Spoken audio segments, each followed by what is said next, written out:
Hi guys, my name is Avocado Pit and today I'm going to be teaching you how to improve your aim if you're still stuck in Iron to Silver. I recorded this session during a previous stream, so I had to break it down into two parts to make the video shorter. If you'd like me to cover any other topics, feel free to leave down in the comment section down below. Don't forget to check out my stream at twitch.tv/BigAvocadoPit. Also, please subscribe to my channel if you like these types of content and leave a like because it helps small YouTubers like me and it also tells me what kind of content you'd like to see from me. That's enough for now, let's move on to the aim practices.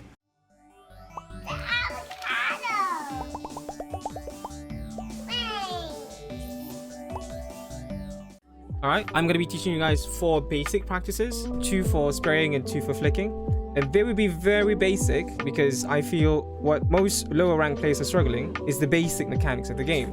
And I like to emphasize this. I don't really endorse people who are silver and below to try out aim practices from pro players. Like for example, maybe that's like 10's guide, 10's practice, 10's warm-up, 10's aim lapse routine, or from Ethos or from whatever Immortal Radiant players out there, simply because it's not meant to brush up basic skills. Those practices are mainly for like very advanced tricks or techniques that pro players or like higher rank players want to improve or achieve. And the issue with that is that it's usually very difficult for lower rank players to do. That I think if lower rank people try to do it, instead of helping them improve, I think it actually makes them worse. An analogy is sort of like, imagine like a car engine, like a manual car, and you're driving it like, when you start the car, you have to go from gear 1 and then gear 2 all the way to gear 5, but you have to go step by step. And the equivalent of like a bronze player trying out like 10's aim lapse routine is like, you start the car and then you go straight to gear 5. What you're going to do is you're going to basically damage the engine, and it's very similar for lower rank players trying out 10's routine as well. Like I've seen some of my friends who are currently bronze who said, oh, I want to improve, so what I have to do is I have to go shooting range, I go hard, and then start, and then I need to get everything as fast as possible. I'll just shoot everything. I know Ethos can get all 30, so I'm gonna do it as well because if he can do it, I can do it too.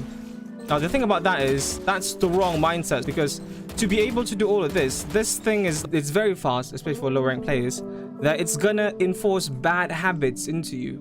Like you want to try and flick as fast as you can, you want to try and get the sprays down, but because you're doing it too fast, basically you're not there yet, you're gonna miss every shot most of the time. So I guess like if you're really new to it, maybe start with easy first, for example, right? And then if you get the basics down, like you can actually flick to the head, for example, and then actually hit like a proper shot, then that will be good practice for you. The 4 exercises that we'll be tackling today is again just to brush up on the basics. You might think that your basics is good, but then maybe after going through this you might think twice and go through it again just to make sure that your aim is good. So we're going to start with spraying first, because I think in lower ranks flicking is something that's it's very precise and it's kind of difficult to get a high level of precision. You can't do what pro players do, instantly see someone and just taps them in the head like from across the map. You see someone, they just click a button and then they just die. I think that instead of that, low rank players should have decent flick, but then be able to spray and control that spray. Alright, now to practice your spray, I recommend doing this at 20 meters, but if you're new and you feel that even this is difficult, try at 10. Alright, so everyone should be familiar that your recoil starts by going up vertical. The first 8 to 10 bullets will always go up. It's not exactly straight, but if you pull down, it should look fairly nice, right? It goes straight up first, and then it starts going left and right. Now, what you're going to do is, we're going to start with the first part first, which is the horizontal bit, right? I want you to stand here on 20 meters. Try spraying the first 8 to 10 bullets, and try and keep it within the first circle. Something like this. You're going to struggle at first, I guess, if this is difficult for you. But then as you keep going, it would look nicer and nicer.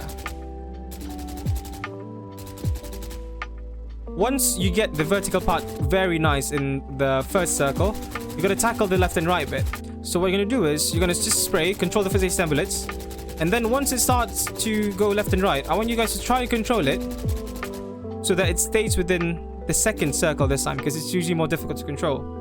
So you start spraying for 8 to 10 bullets, and then you keep going, and now you try to control that so that it stays within the second circle at least. And once you feel that it's doing all right, you feel like it's going pretty well, you can stop and then restart again. Start spraying and then go left and right, left and right. Now, the point of this practice is because in a real fight, in a real game, you're not really going to think about recoil. Everything is going to be, recoil control is going to be muscle memory. So what you're doing here is you're trying to train your muscle memory to be able to control your recoil whenever you need. So you're just going to spray first 8-10 bullets, pull it down, and then you start controlling the left to right bit. Once you feel comfortable with it, you can start again and do it. Stop and then do it again. What this is going to do is it's going to develop like good muscle memory for you whenever you're in a real fight, so that whenever you see someone, you can go and, you know, with that amount of bullets on that body, you know, that person should be dead by now.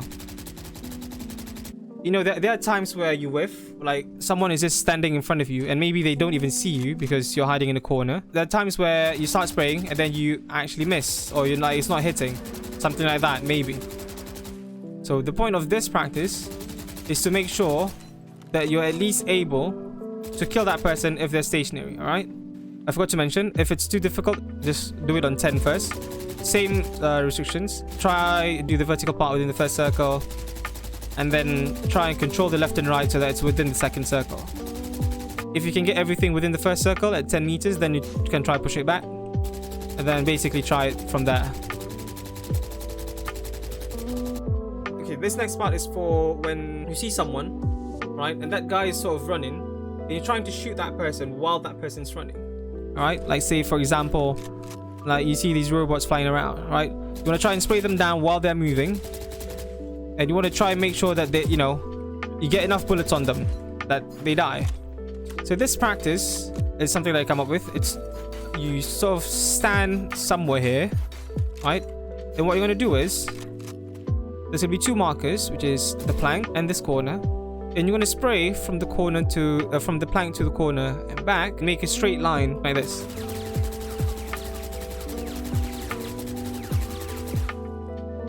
See how that's a straight line? So the point of this is to make sure that whenever you spray at something that's moving, at least your bullets are hitting at about chest to head level, so that, you know, get some bullets in. And, you know, again, best case scenario is that you kill them. You start spraying, and then you go back, and you stop. And then maybe you can start from the other side as well.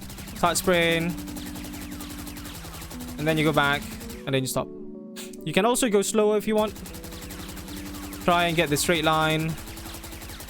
If you go slower, just go one way and then stop, because there's no point. Because, like, you know, once it reaches the top part, it's not really gonna go anywhere else anymore. But this does help you get used to, you know, spraying something that's moving, right? So, you know, if you're doing slower, just do that just once, and that's enough. As long as it's a nice straight line, that's good.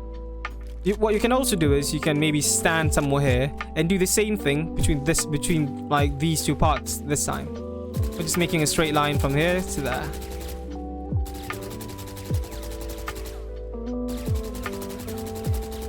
So that whenever, you know, sometimes you see someone cross, right? Let's say you're standing something at this range and you see someone cross, at least you can try and shoot them down. Now that is for spraying. Again, two spray practices. One is a static one, and another one is, like, you know, for when someone's moving. For both practices, you can use a Vandal if you want, but I do advise starting out with a Phantom first. For low ranks, I do recommend the Phantom over the Vandal, because it's more forgiving if you miss your first shots. Because Vandals, when you use Vandals, you want to try and get like headshots, or like basically very accurate shots. At least the first bullet should at least touch the person's body. Versus the Phantom, it's more forgiving. You can miss your first shot, but you can still control them and then, you know, get the kill eventually.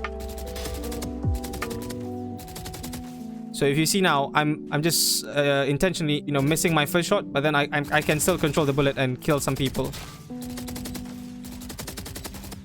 Versus with the Vandal, if you miss it for shots, it's gonna be a lot more difficult, because you're gonna be missing more shots than they are hitting, because they have slower fire rate, bigger recoil. Thank you guys for watching. I hope these tips will help you improve your aim. Do tell me what you think about the practices down below so that I can change it if necessary or improve my explanation for future videos. Don't forget to subscribe and leave a like because it will help me a lot with the algorithm, and as a small YouTuber, these things matter a lot to me. Again, thank you guys for watching, and I'll see you again in the next video.